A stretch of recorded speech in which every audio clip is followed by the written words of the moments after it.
the 1960s, fiberglass was a boon to the boating industry.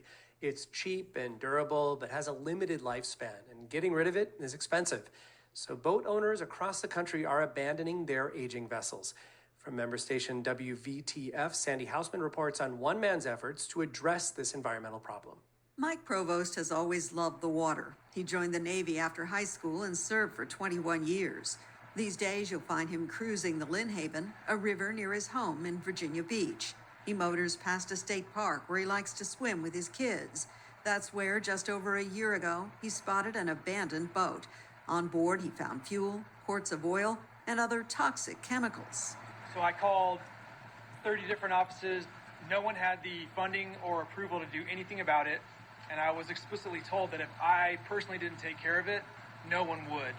So he started a nonprofit to deconstruct derelict vessels and take them to landfills.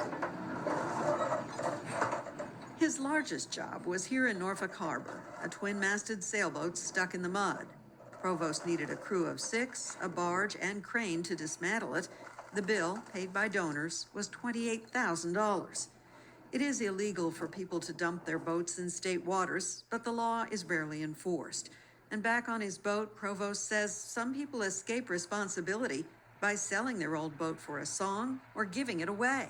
If I can sell my 1985 40-foot boat for $100, that's going to save me thousands of dollars in having to dispose of it.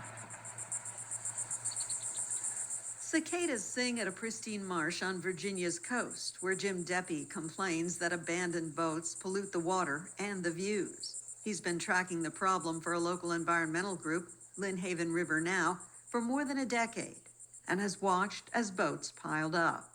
In southern Virginia Beach on the North Landing River, there's a derelict boat graveyard where people have just rubbed off all the identification marks off the boat and pulled them up into the marsh and sunk them.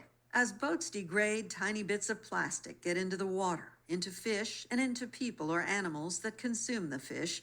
Officials in Virginia know of at least 230 derelict vessels, but with 250,000 registered boats in the state, they fear many more could be out there.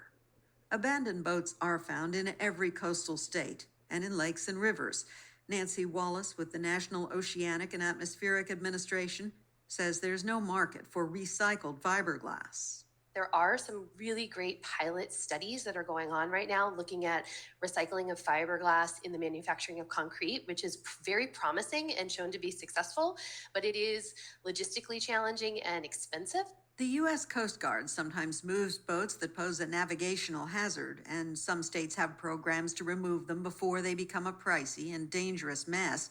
In Florida, for example, NOAA's Nancy Wallace says hundreds of agents inspect boats and issue warnings and citations. If they start to notice that a vessel may become abandoned, they'll try to work with the owners to get that vessel out before it becomes a problem. Other states help owners to dispose of old boats for free or charge recreational boaters a fee to help fund removal. That money will likely be needed in the years to come since boat sales soared during the pandemic. For NPR News, I'm Sandy Hausman in Virginia Beach.